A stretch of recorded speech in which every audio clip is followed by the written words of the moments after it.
Hi there! If you're watching this video, you're probably getting ready to apply to the Cal State University system. Congrats on taking this exciting step.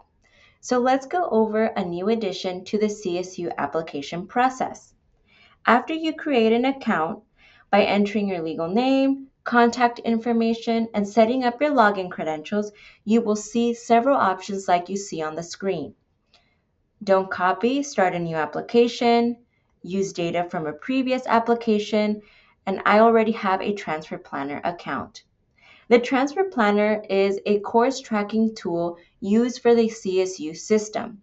If you don't already have an account, simply skip this option and hit continue. If you are a returning applicant, so if you submitted or started an application last year or several years ago, you can choose this option to copy data from a previous application. You will have the opportunity to select which sections to carry over. All the information that is copied, you will have a chance to edit. After clicking continue, the system will copy your data and send you an email when your new application is ready. This can take several minutes, but you will receive an email to start the application.